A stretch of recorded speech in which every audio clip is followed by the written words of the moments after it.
Bonsoir et bienvenue pour ce moment de partage qui nous accompagne dans nos moments de jeûne. Que Dieu bénisse chacun de vous pendant ces moments, au nom de Jésus-Christ de Nazareth. Alors, le texte de base, le premier texte que nous allons lire ce soir se trouve dans le livre de l'Apocalypse. Nous lirons le chapitre 4. Le verset 7 déclare: le premier être vivant est semblable à un lion, le second être vivant est semblable à un veau, le troisième être vivant a la face d'un homme et le quatrième être vivant est semblable à un aigle qui vole. Et pour cette troisième semaine de jeûne, nous verrons nous visiterons le troisième être vivant. La Bible dit le troisième être vivant a la face d'un homme.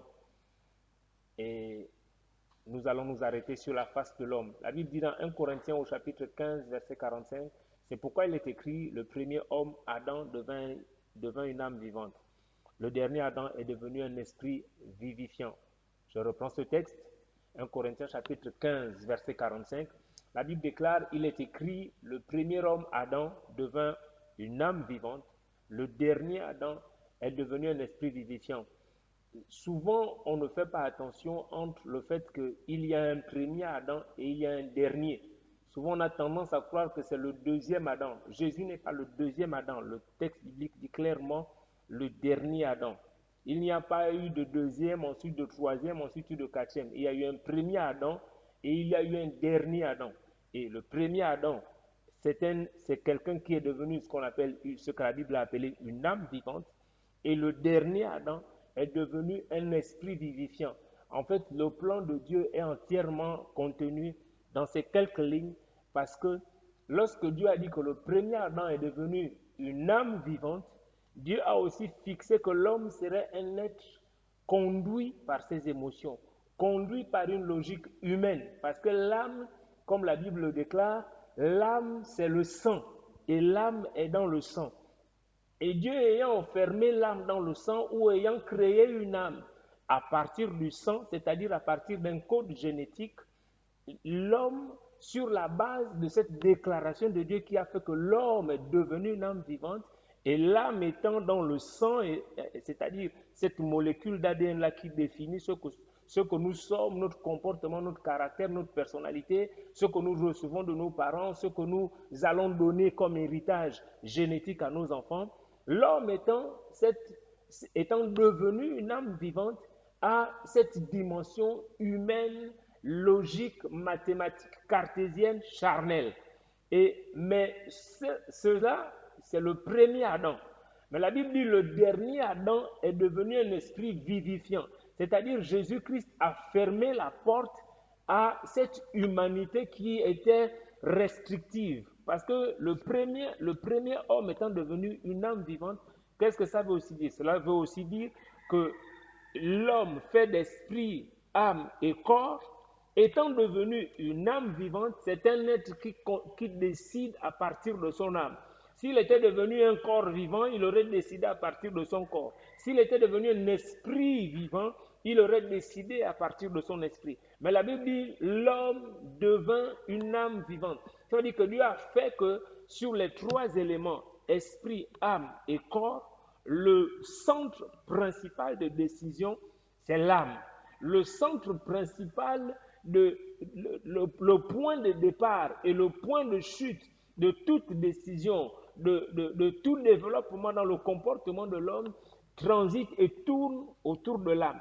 Mais Dieu a fixé qu'il y aurait un dernier Adam, pas un deuxième. Le texte biblique est clair là-dessus. Le dernier Adam est devenu un esprit vivifiant. Pourquoi? Parce que Dieu a vu les limites du premier homme, Adam. Et Dieu a voulu mettre fin à ces limites en envoyant un dernier. Pour qu'après ce dernier, ce qui viendrait après ne s'appelle plus Adam. Et ce dernier Adam a fait quelque chose en fermant la porte de la faiblesse acquise par Adam.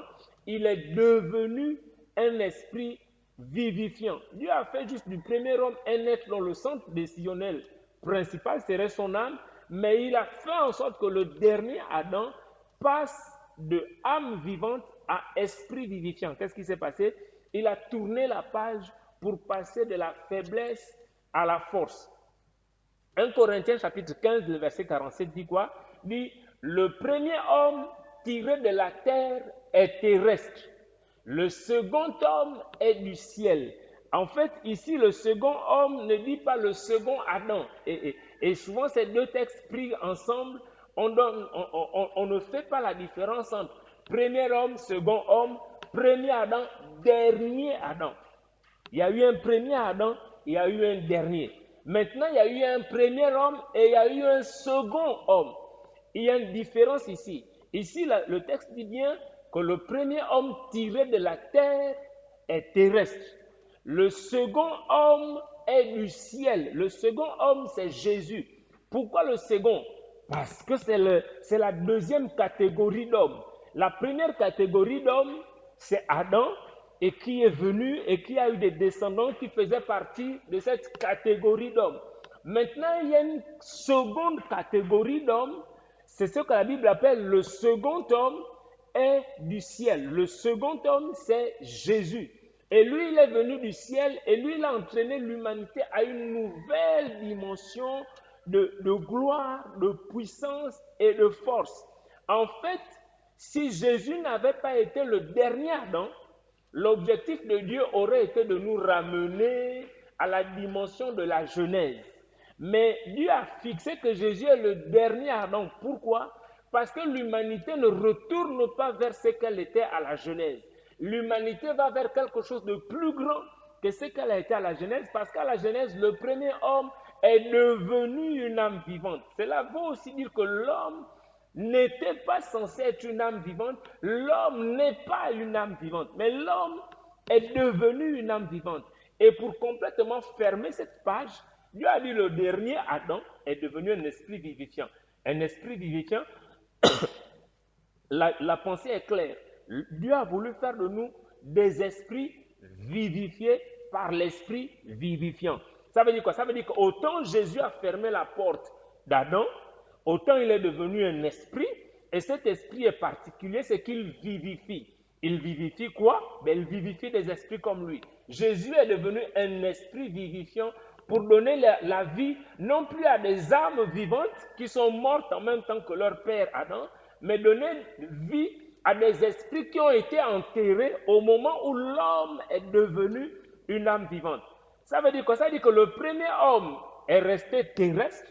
Le second homme qui est venu du ciel est venu donner vie à une nouvelle catégorie d'hommes, des êtres célestes, des êtres du ciel. Nous sommes des hommes du ciel. Nous sommes à la dimension, à l'image, à la ressemblance de celui dont nous tirons la vie. Celui qui est devenu un esprit vivifiant et qui est venu nous vivifier. Nous sommes de cette catégorie. Nous sommes de cette génération d'hommes. Le second homme est du ciel. Jésus n'est pas le deuxième Adam. Le texte biblique ne dit pas que Jésus est le deuxième Adam. La Bible dit que Jésus est le dernier Adam. Cela veut dire qu'après lui, la lignée adamique n'existe plus. Il est le dernier. Le texte biblique ne peut pas être plus clair que cela. Par contre, il est le second homme. Ce n'est pas le second Adam. Ça veut dire quoi? Ça veut dire qu'il a ouvert la porte à une autre catégorie d'hommes.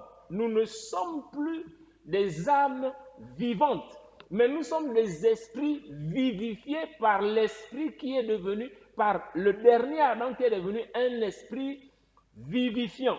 Et si nous comprenons cela, alors nous comprenons que Jésus est venu avec un autre statut. Jésus n'est pas venu avec le statut d'Adam. Non, il a revêtu ce statut pour pouvoir fermer la porte. La Bible dit qu'il est le dernier Adam.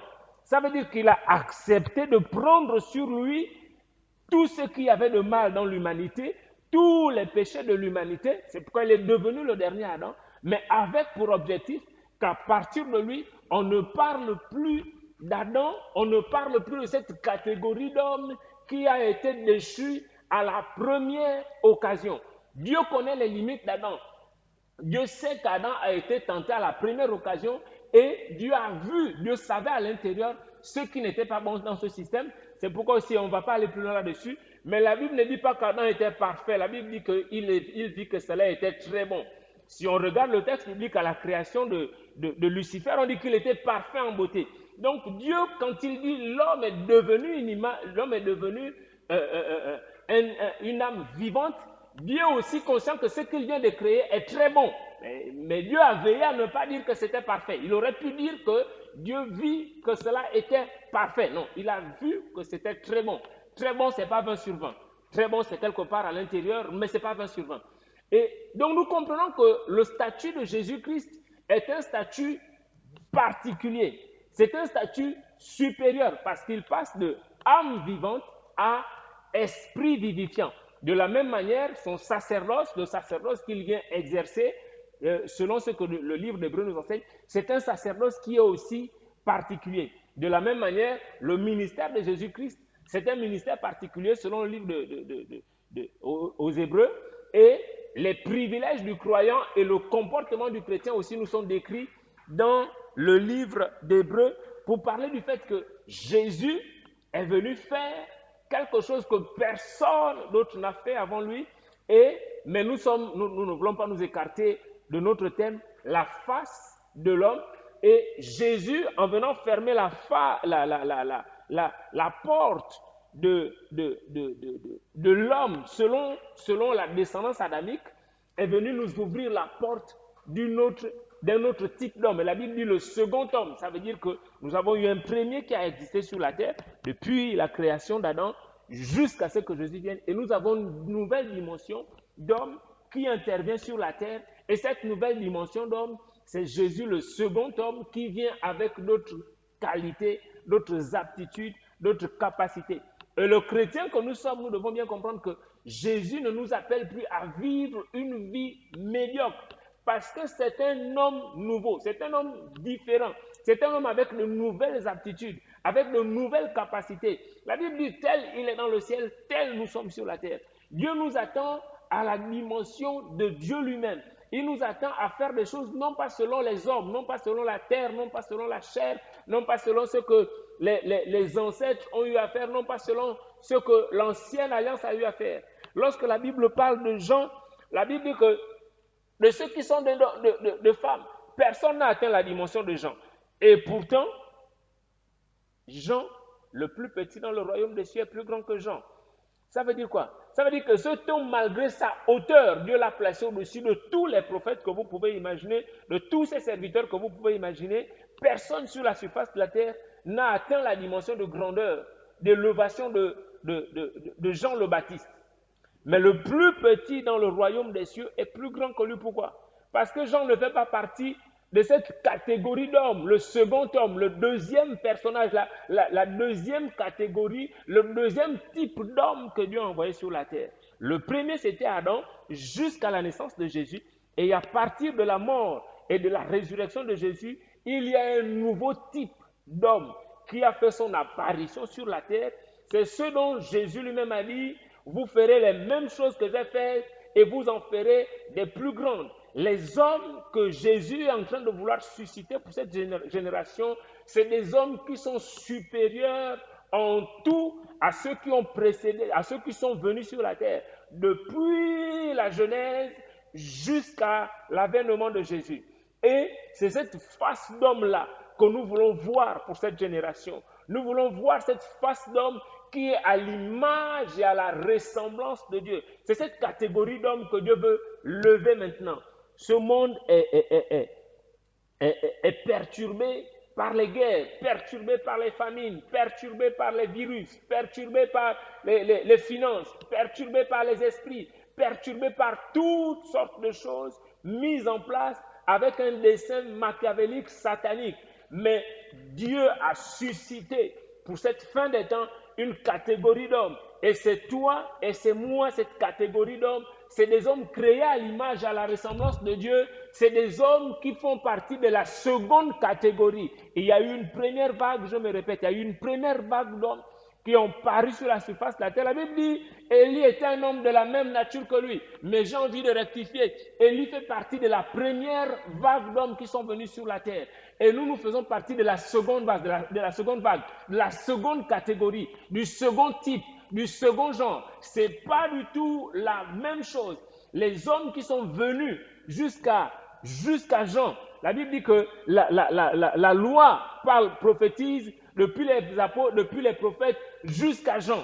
Mais après Jean, il y a une catégorie d'hommes. Cette catégorie-là, le premier représentant, le premier prototype, c'est Jésus lui-même de Nazareth. Jésus, Dieu fait homme. Et après avoir montré l'exemple parfait, il s'en est allé au ciel. Il a dit, vous ferez les choses que j'ai faites et vous en ferez des plus grandes.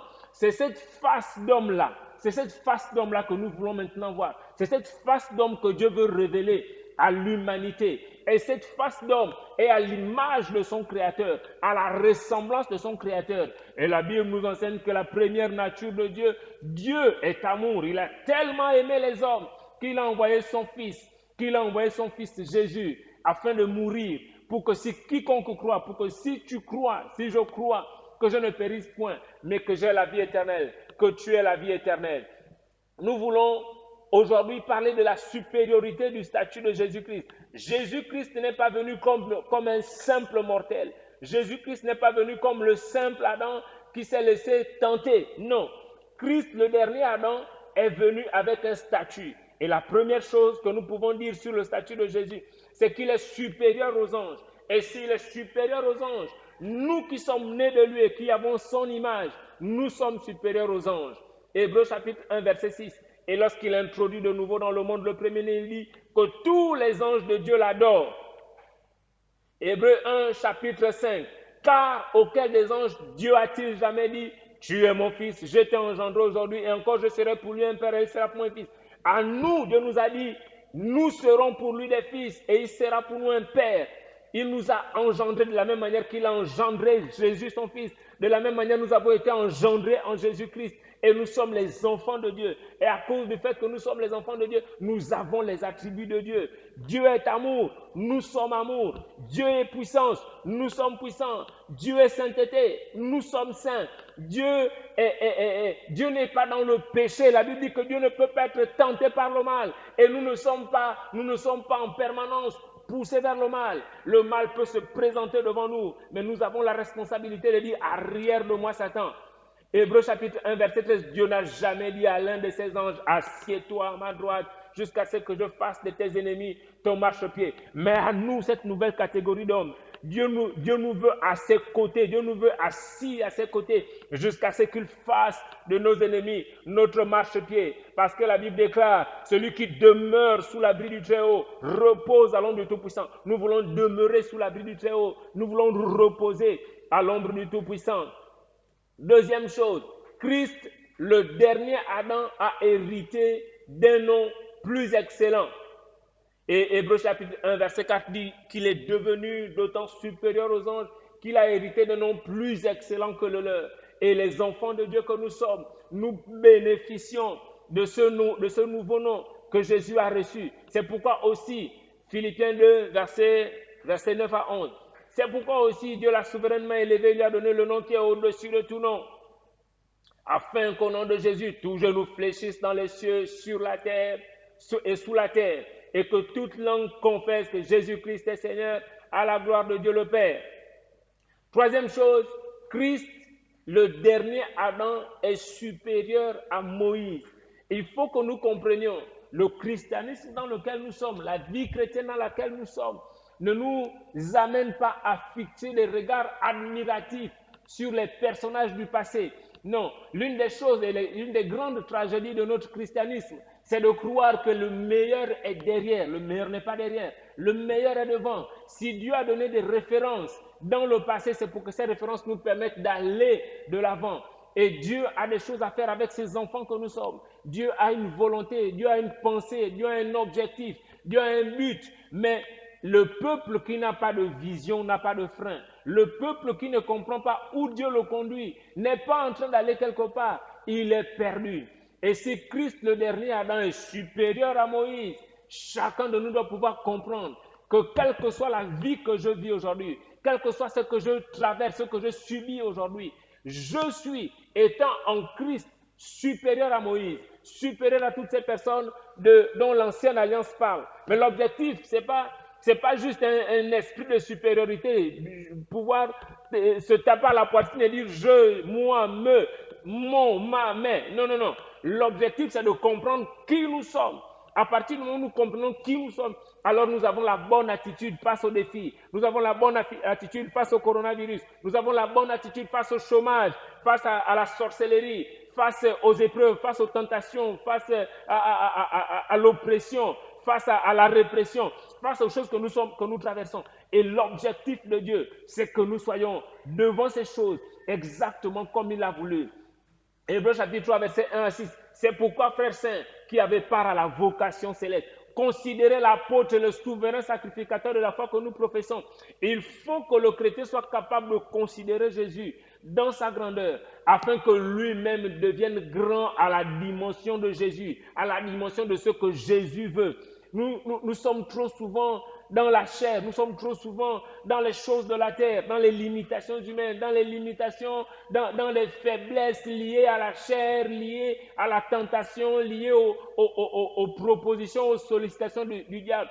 Nous sommes dans une génération tellement matérialiste et le diable qui orchestre toutes ces choses a compris la porte ouverte du christianisme qui aujourd'hui est tourné vers le matériel, vers les choses de ce monde, vers les bassesses, au lieu de rester focalisé sur Christ, le véritable souverain sacrificateur, l'apôtre est le souverain sacrificateur de notre foi.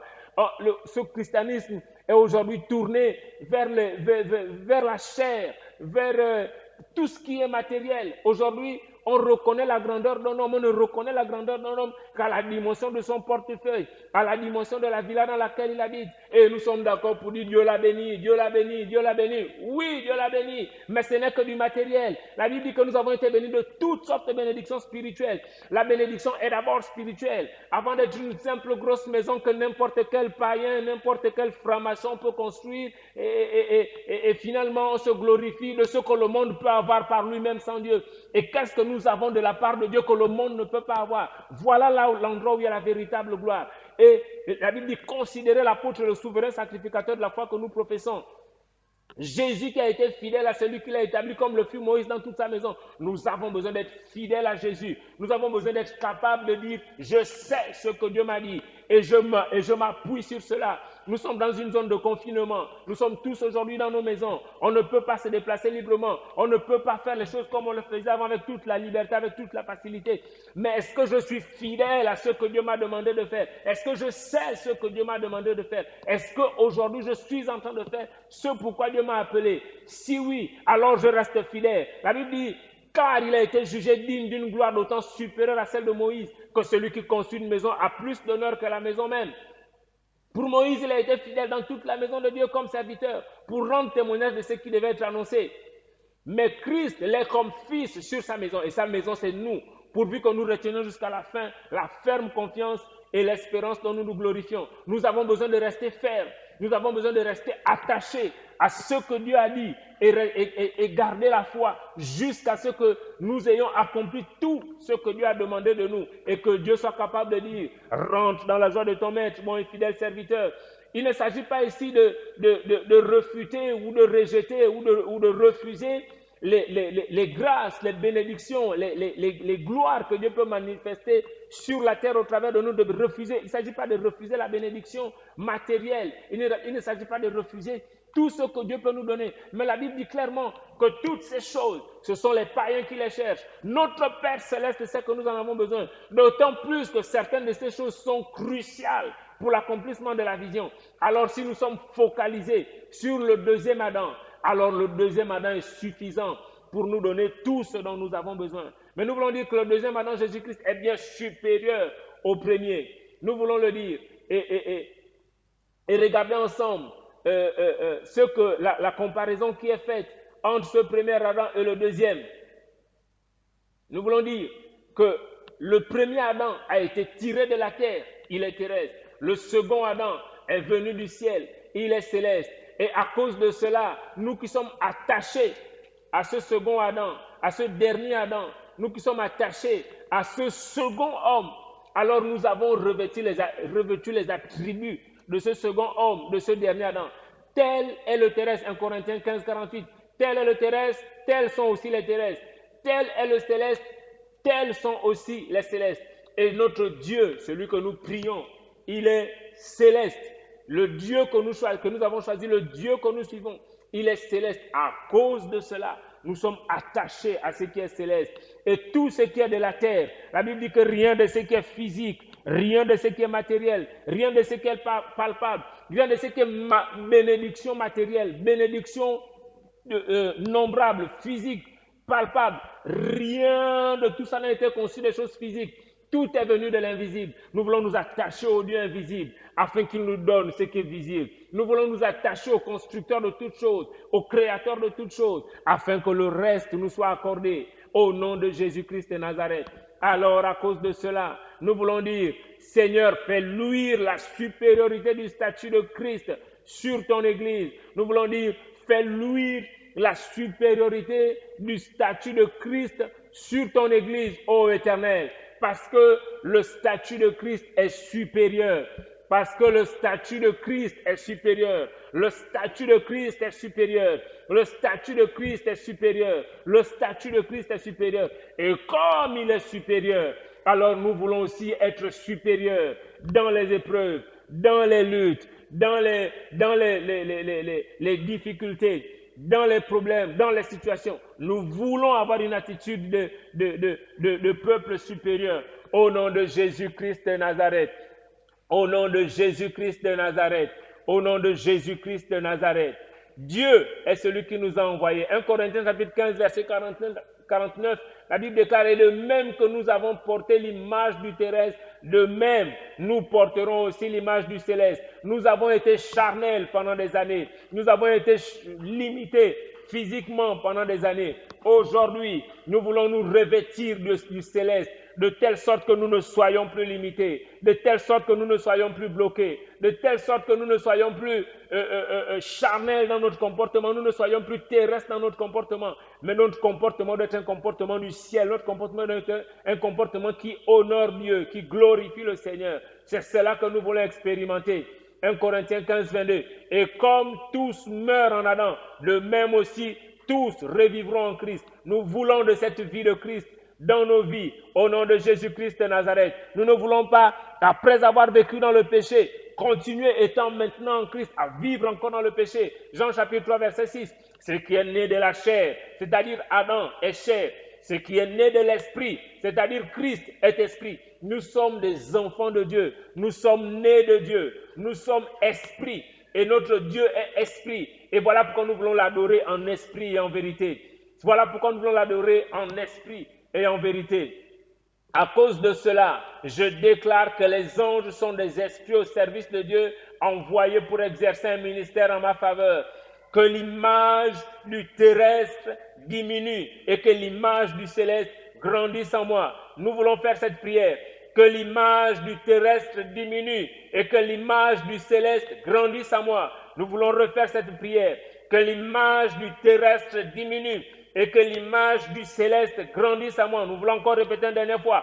Que l'image du terrestre diminue et que l'image du céleste grandisse en moi. Pourquoi? Parce que les anges sont des esprits au service de Dieu envoyés pour exercer un ministère en ma faveur. À cause du fait qu'il y a des anges envoyés par Dieu pour moi, alors je veux me comporter en être céleste parce qu'il y a des êtres célestes autour de moi qui sont là pour m'accompagner afin que je ne vive pas dans le vol, dans le mensonge, dans la tricherie, dans les bassesses, dans le péché, mais que je vive en Christ et que je sois grand dans tout mon comportement. Au nom de Jésus-Christ de Nazareth, je déclare que je porte en moi le nom qui est au-dessus de tout nom. Et je veux faire cette prière, que l'image du terrestre diminue et que l'image du terrestre grandisse en moi. Une fois encore, que l'image du terrestre diminue et que l'image du céleste grandisse en moi. Une fois encore, que l'image du terrestre diminue et que l'image du céleste grandisse en moi. Au nom de Jésus-Christ de Nazareth.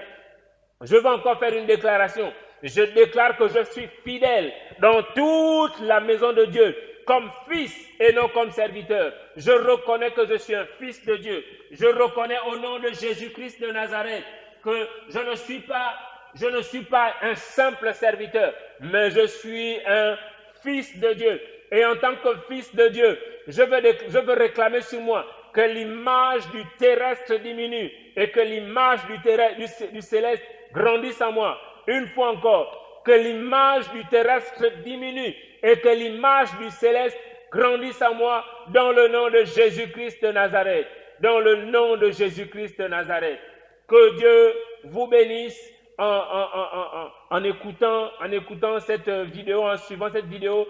Le principe pendant ces moments, c'est qu'autant que nous sommes, nous puissions prendre le temps de prier et de dire nous avons été de l'ancienne création, mais nous voulons évoluer vers la nouvelle création. Élevons la voix et disons à Dieu, Seigneur, nous sommes maintenant, nous avons vécu dans le passé comme étant la descendance d'Adam. Maintenant, nous voulons vivre comme étant la descendance de l'homme qui est venu du ciel, le second homme qui a la dimension supérieure. Nous élevons la voix et nous prions au nom de Jésus-Christ de Nazareth. Seigneur, nous reconnaissons que dans le passé, nous avons vécu comme de simples descendants d'Adam. Mais aujourd'hui, Seigneur, nous voulons vivre comme les descendants du Fils de Dieu. Nous voulons vivre comme les descendants du dernier Adam. C'est-à-dire que, Seigneur, nous avons fermé en même temps que Christ la dimension de l'Adam dans nos vies. Et nous avons revêtu Christ loin de l'Éternel. Nous avons revêtu celui qui a été oint par l'Éternel. Celui qui a été envoyé avec une dimension supérieure. La Bible dit le second homme, c'est-à-dire une catégorie nouvelle. Jésus n'est pas la deuxième personne qui est née sur la terre, mais Jésus est le second homme, parce qu'il y a eu un premier qui a engendré toute l'humanité jusqu'à la naissance de Jésus. Et nous voulons, Seigneur, prendre le relais à partir de ce second homme et aller jusqu'à la fin du monde avec une nouvelle catégorie d'hommes, avec une nouvelle catégorie de serviteurs de Dieu, une nouvelle catégorie de chrétiens, une nouvelle catégorie d'enfants de Dieu qui ne sont pas soumis à la chair, qui ne sont pas soumis aux bassesses des hommes, qui ne sont pas soumis aux émotions. Nous ne décidons pas par nos émotions. Nous ne faisons pas ce que nous faisons parce que nous sommes des êtres émotionnels. C'est la dimension de l'homme qui est devenue âme vivante. Seigneur, nous sommes devenus des esprits vivifiés par le grand esprit qui est descendu du ciel avec toute l'onction de Dieu, avec toute la grâce, toute la faveur, toute la gloire, toute l'autorité. Nous voulons vivre cette dimension. Nous voulons vivre cette dimension dans le nom de Jésus-Christ de Nazareth. C'est pourquoi nous proclamons au nom de Jésus que le ciel est à notre disposition,